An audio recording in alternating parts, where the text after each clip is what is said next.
Versatile nature of carbon, carbon की सर्वतोमुखी प्रकृति। The nature of the covalent bond enables carbon to form a large number of compounds. Two factor notice in the case of carbon are। हम जानते हैं कि carbon में covalent bond बनता है जिसे हिंदी में सहसंयोजी आबंध भी कहा जाता है, और सहसंयोजी बंधन की प्रकृति के कारण कार्बन में बड़ी संख्या में यौगिक बनाने की क्षमता होती है। कार्बन में दो मुख्य कारक देखे गए हैं। फर्स्ट है कैटिनेशन, जिसे हिंदी में श्रृंखलन कहा जाता है, और दूसरा है टेट्रावैलेंसी या चतुर संयोजकता। हम जानते हैं कि कार्बन की वैलेंसी या संयोजकता है 4। तो ये दो ऐसे कारण हैं जिनके कारण प्रकृति में कार्बन बड़ी संख्या में यौगिक या कंपाउंड बनाने की क्षमता रखता है। सबसे पहले हम पढ़ेंगे कैटिनेशन, जिसे हिंदी में श्रृंखलन कहा जाता है। तो चलिए पता करते हैं व्हाट इज कैटिनेशन, श्रृंखलन क्या होता है। Carbon has the unique ability to bonds with other atoms of carbon give rise to large molecules. This property is called catenation, जिसे हिंदी में कहा जाता है श्रृंखलन। यदि आप इस डायग्राम को ध्यान से देखेंगे तो कार्बन दूसरे कार्बन के साथ लगातार कोवलेंट बॉन्ड बना रहा है, और कोवलेंट बॉन्ड की इस लंबी श्रृंखला को ही हम कैटिनेशन या श्रृंखलन कहते हैं। तो कार्बन में कार्बन के ही अन्य परमाणुओं के साथ आबंध बनाने की अद्वितीय क्षमता होती है, जिससे बड़ी संख्या में अणु या मॉलिक्यूल बनते हैं, और कार्बन के इसी गुण को श्रृंखलन या कैटिनेशन कहा जाता है। तो हम कह सकते हैं कि कार्बन दूसरे कार्बन एटम के साथ जो बॉन्ड बनाता है उस प्रोसेस को ही हम श्रृंखलन या कैटिनेशन कहते हैं। These compounds may have long chain carbon, branched chain of carbon, और even carbon atoms arranged in rings. देखिए, अब हमने जाना कि कार्बन के साथ जुड़ने की प्रकृति है जिसे हम श्रृंखलन या कैटिनेशन कहते हैं। अब कार्बन जो है वो दूसरे कार्बन के साथ एक सीधी रेखा में, देखिए कार्बन एक स्ट्रेट चेन में जुड़ रहा है, या फिर कार्बन जो है वो ब्रांच शाखा भी बना सकता है, या फिर कार्बन जो है वो रिंग भी फॉर्म कर सकता है। तो इन यौगिकों में कार्बन की लंबी श्रृंखला, कार्बन की विभिन्न शाखाओं वाली श्रृंखला अथवा वलय में व्यवस्थित कार्बन भी पाए जाते हैं।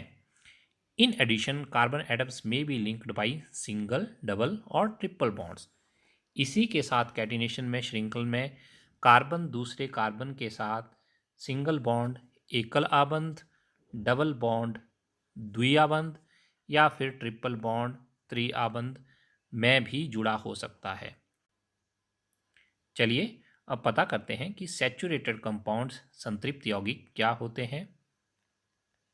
Compounds of carbon which are linked by only single bond between the carbon atoms are called saturated compound। Carbon परमाणुओं के बीच केवल एक आबंध से जुड़े कार्बन संतृप्त कार्बन यौगिक कहलाते। यदि आप इन ब्रांच्ड और अनब्रांच्ड मॉलिक्यूल स्ट्रक्चर को ध्यान से देखेंगे तो यहाँ पर सभी कार्बन एक दूसरे से सिंगल बॉन्ड या एकल आबंध से ही जुड़े हुए हैं। देखिए, सबसे पहला स्ट्रक्चर जो एक अनब्रांच्ड चेन है जिसमें कोई शाखा नहीं है, वहाँ पर सभी कार्बन जो हैं वो आपस में सिंगल बॉन्ड या एकल आबंध से ही जुड़े हुए हैं।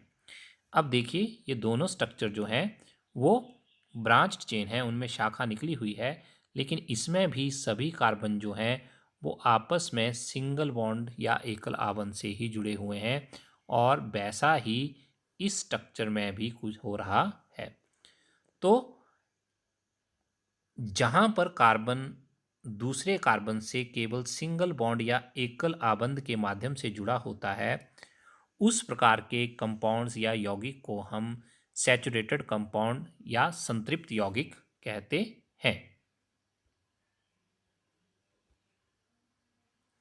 चलिए अब पता करें अनसैचुरेटेड कंपाउंड्स या असंतृप्त यौगिक क्या होते हैं। Compounds of carbon having double or triple bond between their carbon atoms are called unsaturated carbon compound. द्वि तथा त्रि आबंध वाले कार्बन के यौगिक असंतृप्त यौगिक कहलाते हैं। अब आप इथीन और इथाइन के मॉलिक्यूलर स्ट्रक्चर को ध्यान से देखेंगे तो यहाँ पर कार्बन जो है दूसरे कार्बन से डबल बॉन्ड द्विआबंध और ट्रिपल बॉन्ड त्रिआबंध से जुड़ा हुआ है। तो ऐसे कंपाउंड यौगिक जिनमें कार्बन दूसरे कार्बन से द्विआबंध या त्रिआबंध डबल बॉन्ड या ट्रिपल बॉन्ड से जुड़ा होगा, उन कंपाउंड्स को, उन यौगिकों को हम अनसैचुरेटेड या फिर असंतृप्त यौगिक कहेंगे। No other element exhibit the property of catenation to the extent seen in carbon compounds. यौगिकों में जिस सीमा तक श्रृंखलन का गुण कार्बन में मिलता है वैसा किसी और तत्व में नहीं मिलता है। Silicon forms compound with hydrogen which have chains of up to 7 or 8 atoms. लगभग सिलिकॉन और हाइड्रोजन जब यौगिक बनाते हैं तो उनमें भी 7 से 8 तक परमाणुओं की श्रृंखला हो सकती है। But these compounds are very reactive, परंतु वो यौगिक जो होते हैं वो बहुत ज़्यादा रिएक्टिव अभिक्रियाशील होते हैं और उनमें स्टेबिलिटी या स्थिरता नहीं होती है।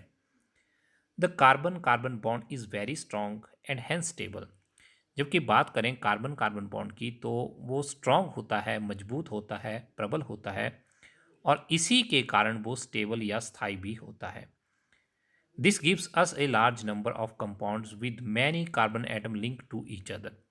और कार्बन का बॉन्ड प्रबल और स्थायी होने के फलस्वरूप अनेक कार्बन परमाणुओं के साथ आपस में जुड़े हुए अनेक यौगिक बनाता है और हमें बहुत सारे कार्बन यौगिक मिलते भी हैं।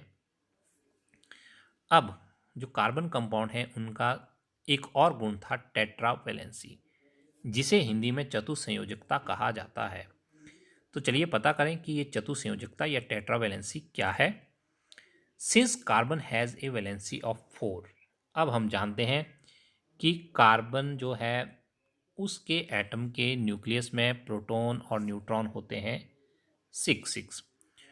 कार्बन के बाहर दो शेल होती है, के और एल शेल। के शेल में कार्बन के पास 2 इलेक्ट्रॉन होते हैं, जबकि एल शेल में कार्बन के पास 4 इलेक्ट्रॉन होते हैं। अब हम ये भी जानते हैं कि शेल कोई भी एटम जिसकी एल शेल में 8 इलेक्ट्रॉन हो वो स्टेबल होता है। तो कार्बन की बाहर वाली शेल एल में 4 इलेक्ट्रॉन है, यदि उसके पास 4 और इलेक्ट्रॉन आ जाएं तो वो स्टेबल हो जाएगा।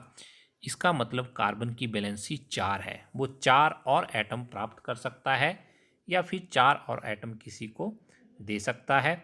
लेकिन कार्बन अधिकतर कोवेलेंट बॉन्ड बनाता है, तो ना ही वो किसी को इलेक्ट्रॉन देता है ना ही वो किसी से इलेक्ट्रॉन लेता है। वो दूसरे एटम के इलेक्ट्रॉन के साथ शेयरिंग करता है, साझेदारी करता है और अपनी संयोजकता को पूरा करता है। अब हम जान चुके हैं कि कार्बन की वैलेंसी संयोजकता 4 है।